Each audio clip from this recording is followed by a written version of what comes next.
Hello everyone, welcome back. आज हम लोग पढ़ने जा रहे हैं एस के बारे में। एस का मीन्स मतलब होता है शॉर्टेस्ट रिमेनिंग टाइम फर्स्ट। तो इसका जो क्राइटेरिया होता है सॉल्व करने का, एस जो शेड्यूलिंग होती है उसका क्या होता है क्राइटेरिया, बस टाइम होता है। और हम लोग मोड क्या करते हैं, वन मोड चलाते हैं। जो प्रोसेस को क्या कहते हैं चलाते हैं, हर वन मोड चलाते हैं। वन मोड इसलिए चलाते हैं हम लोग क्योंकि हमको ये नहीं पता होता कि जो नेक्स्ट प्रोसेस है वो कौन से टाइम पे अराइव होगा, वो कौन से टाइम पे सीपीयू के लिए आएगा, रेडी क्यू में कब आएगा। ठीक, ये हम लोग को पता नहीं होता, इसीलिए हम लोग क्या चलाते हैं, एक मोड चलाते हैं। जो मोड है क्या, वन प्रिमिटिव टाइम हर प्रोसेस को चलाते हैं। तो चलिए स्टार्ट करते हैं। गैंट चार्ट बनाएंगे हम लोग।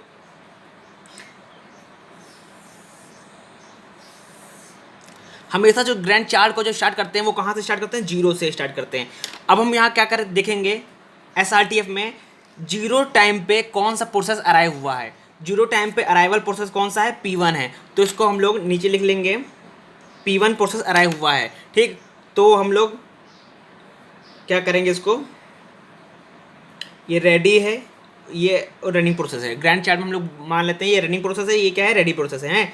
P1 है, P1 हमारा अराइवल टाइम का जीरो है। तो हम लोग P1 को रेडी से निकाल के कहाँ डाल देंगे, रनिंग प्रोसेस में डाल देंगे। तो हम लोग P1 को इसमें डाल देंगे। और कितने प्रोसेस चलाएंगे इसको, हम लोग वन टाइम चलाएंगे। वन मोड क्या दिया रखा है, वन प्रिमिटिव, मतलब वन टाइम चलाएंगे। तो फोर, तो क्या कितने चलाएंगे, 5 से कट के ये 4 हो गया। हम लोग ने वन टाइम चलाया और ये प्रोसेस पहुंच गया कहाँ पे, जीरो से वन पे। वन हम लोग कौन से टाइम पे आ गए, जीरो से वन टाइम पे। अब हम लोग वन टाइम पे ये चेक करेंगे कौन सा प्रोसेस जो नेक्स्ट प्रोसेस अराइव हुआ है टाइम वन पे। अराइवल टाइम देखेंगे वन, वन कौन से प्रोसेस अराइव हुआ है वन अराइवल टाइम पे, प्रोसेस टू। और उस प्रोसेस टू को हम लोग कहाँ डाल देंगे, रेडी क्यू में। प्रोसेस टू को हम लोग डाल देंगे रेडी क्यू में। ठीक, अब हम लोग क्या है, हम लोग के पास रेडी क्यू में दो प्रोसेस है। कौन कौन से, P1 और P2 हमारे पास दो प्रोसेस हैं। ये R नहीं है, ये P है, P2। ठीक, हम लोग के पास दो प्रोसेस हैं। अब हम लोग को एक चीज़ यहाँ पर देखनी पड़ेगी क्योंकि दो हमारे रेडी क्यू में प्रोसेस है। कौन से, P1 P2। अब यहाँ पे हम लोग चेक करेंगे इन दोनों प्रोसेस का, क्या चेक करेंगे, बस टाइम चेक करेंगे।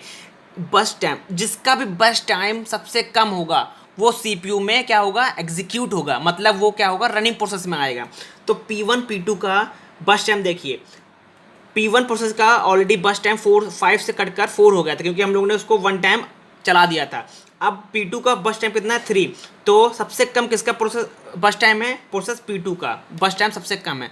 तो प्रोसेस P2 को हम लोग कहाँ डाल देंगे, रनिंग प्रोसेस में डाल देंगे। ठीक, और इसको कितना चलाएंगे हम लोग, एक टाइम चलाएंगे। ठीक, तो ये 1 से जाकर 2 हो जाएगा और ये 3 से कटकर इसका बस टाइम 2 हो जाएगा। ठीक, अब हम लोग कौन से टाइम पहुंच गए हैं, टाइम 2 पे। अब टाइम 2 पे हम लोग ये चेक करेंगे कौन सा प्रोसेस अराइव हुआ है। ठीक, उसका अराइवल टाइम 2 कौन से प्रोसेस का है, तो 2 प्रोसेस पे अराइवल टाइम P3 प्रोसेस का है। ठीक, तो हम क्या करेंगे, इसको P3 को डाल देंगे किसमें, रेडी क्यू में। तो P1 P2 और P3 हमारे डाल देंगे किसमें, रेडी क्यू में। हम लोग ने एक नया बनाया है, उसमें हम लोग P3 को हम लोग ने रेडी क्यू में डाल दिया है। अब हमारे पास तीन प्रोसेस हो गए, कौन कौन से, P1 P2 P3। अब हम लोग ये चेक करेंगे कि P1 P2 P3 का बस टाइम किसका सबसे कम है। मतलब P1 प्रोसेस का बस टाइम कितना है, 4 है, P2 प्रोसेस का बस टाइम 2 है, P3 का बस टाइम कितना है, 4। अब हम ये चेक करेंगे कि इन तीनों प्रोसेस का सबसे कम बस टाइम किसका है। तो ये देखिए, अभी भी P2 प्रोसेस का बस टाइम कितना है, 2 है, और P1 का 4 है, P3 का 4, मतलब P2 का अभी सबसे कम है। तो हम लोग क्या करेंगे, P2 को ही हम लोग क्या करेंगे, एग्जीक्यूट करेंगे किसमें, रनिंग प्रोसेस में। तो P2 को फिर से करेंगे एग्जीक्यूट, और ये कहाँ तक चलेगा, एक टाइम चलेगा तो 3 पहुँच जाएंगे। फिर हम लोग इसका क्या हो गया, 1 हो गया बस टाइम। अभी भी P1 P2 P3 का इन तीनों प्रोसेस में से बस टाइम सबसे कम P1 का ही है। तो हम लोग P1 को फिर से एग्जीक्यूट करेंगे, और मतलब P2 को फिर से एग्जीक्यूट करेंगे, P2 को यहाँ डालेंगे, और ये कितना टाइम चलेगा, टर्निंग 4, और ये हमारा क्या हो गया, कट जाएगा, 0 पहुँच गया। ठीक, अब हम लोग ये देखते हैं कि हम लोग ने प्रोसेस P3 टाइम पे, जब हम लोग टाइम 3 पहुँचे थे तो हम लोग के पास कोई भी अराइवल टाइम प्रोसेस नहीं था। अगर 3 पे भी अराइवल टाइम होता तो हम उसको भी हम लोग कहाँ डालते हैं, रेडी क्यू में डालते हैं, और उस चारों को कंपेयर करते हैं, जिसका कम बस टाइम सबसे कम होता है उसको हम लोग क्या करते हैं, एग्जीक्यूट करते हैं। ठीक, अब हम लोग क्या करेंगे, हमारा एक प्रोसेस क्या हो गया, कंप्लीट हो गया। कौन सा प्रोसेस, P2 कंप्लीट हो गया। तो प्रोसेस P2 के पास हम लोग लगा देंगे क्रॉस, क्रॉस का एस्टेरिक लगा देंगे, इसका मतलब होता है हमारा ये प्रोसेस क्या होगा, कंप्लीट होगा, पूरा तरह एग्जीक्यूट हो गया। ठीक, अब हम लोग कहाँ, कौन से टाइम पहुँच गए, टाइम 4 पहुँच गए। अब टाइम 4 पर हम लोग ये चेक करेंगे कि टाइम 4 किस प्रोसेस का अराइवल टाइम 4 है। ठीक, कौन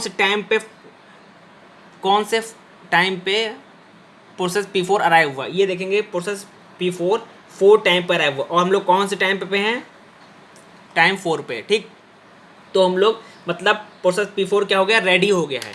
तो हम लोग इसको भी क्या करेंगे, रेडी क्यू में डाल देंगे। प्रोसेस P1 P2 P2 हमारा क्या हो गया, एग्जीक्यूट हो गया। तो हम लोग क्या करेंगे, P1 और P3 और P4 भी हमारा अराइवल टाइम किसका था, 4 था। तो इसका P4 को भी हम लोग क्या कहाँ डाल देंगे, रेडी क्यू में डाल देंगे। ठीक, अब हम लोग चेक करेंगे कौन कौन से प्रोसेस बचे हमारे पास, P1 P3 और P4। ये देखिए P1 P3 P4।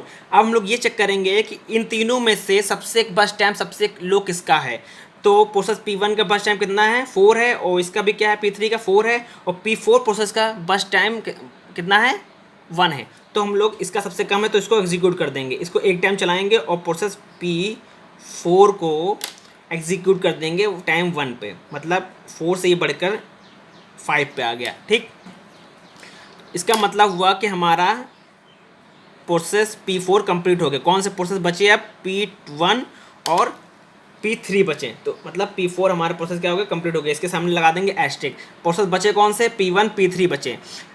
अब हम लोग ये चेक करेंगे कि प्रोसेस P1 और P3 का बस टाइम चेक करेंगे। अब यहाँ देखिए, गौर करने वाली बात यह है कि प्रोसेस बस टाइम किसका, प्रोसेस P1 का, और बस टाइम प्रोसेस P3 का सेम है। अब इस कंडीशन में क्या हुआ, अब जैसे ही आपको इस तरह की कंडीशन अगर मिल जाए किसी भी क्वेश्चन में, तो घबराइएगा नहीं, सिंपल सी टाइम अराइवल टाइम देख लेंगे उसका।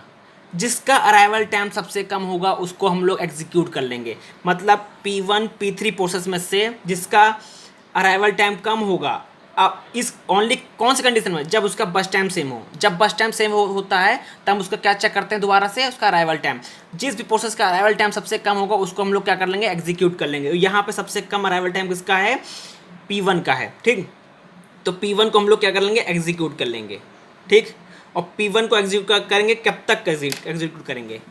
अब यहाँ पे आप ये तो एक एक बार चला सकते हैं प्रोसेस को। ठीक, एक बार काटेंगे, फिर 3 लिखेंगे, फिर काटेंगे 2 लिखेंगे, फिर काटेंगे 1 लिखेंगे, फिर या तो आप डायरेक्टली कितना चला सकते हैं, 4 टाइम चला सकते हैं। ऐसा क्यों चला सकते हैं, क्योंकि हमारे पास 2 ही प्रोसेस बचे हैं हुए हैं, और दोनों का बस टाइम क्या था, सेम था। ठीक, तो हम लोग अराइवल टाइम देखते थे, अराइवल टाइम 0 इसका है सबसे कम, तो ये यही चलेगा कितने टाइम, 4 टाइम चलेगा।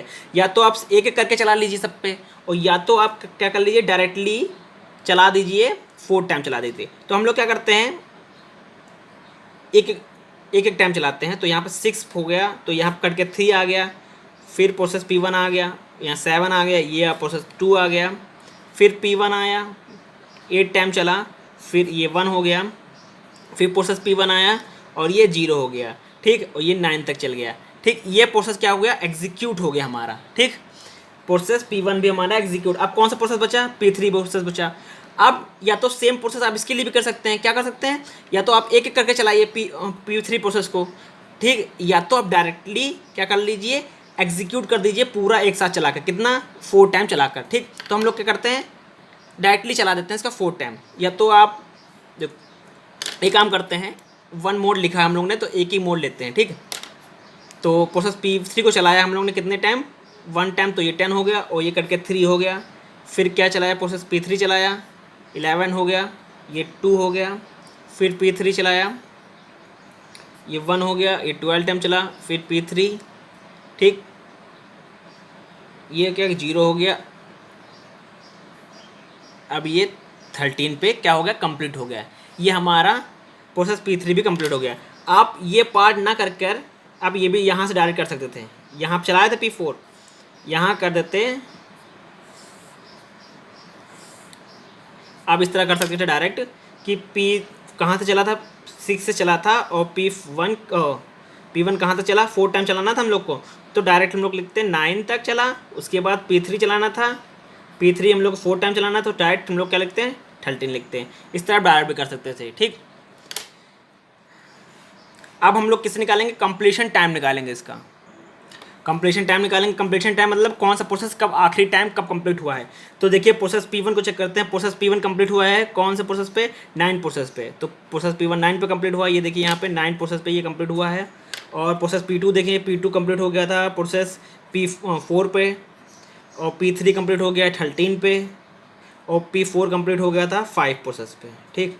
ये हमारा निकल गया कंप्लीशन टाइम, ठीक। टर्न अराउंड टाइम कैसे निकालते हैं, TAT का मतलब होता है टर्न अराउंड टाइम, इसका फॉर्मूला होता है CT माइनस अराइवल टाइम, मतलब completion time minus arrival time. तो उसी तरह निकालते हैं कंप्लीशन माइनस टाइम, 9 माइनस 0 9 आएगा, 4 माइनस 1 3, 13 माइनस हमारा 2 का 11 आ गया, ये क्या है 5 माइनस 4 1 आ गया, ये हमारा निकल गया turn around time. Waiting time कैसे निकालते हैं, वेटिंग टाइम का फॉर्मूला होता है टर्न अराउंड टाइम माइनस बस टाइम, ठीक। मतलब इस टाइम टर्न अराउंड टाइम को देखते हैं और बस टाइम को देखते हैं। और बस टाइम कौन सा लेंगे, जो सबसे पहले स्टार्टिंग में था, जो 5 था, इसका बस टाइम कितना था पहले 5 था, इसका 3 था, इसका 4 था, इसका 1 था, जो स्टार्टिंग में होगा उसी को हम लोग लेते हैं, ठीक। 9 माइनस 5 तो इसका 4 आ गया, 3 माइनस 3 0 हो गया, 11 माइनस 4 इसका हमारा क्या हो गया 6 हो गया,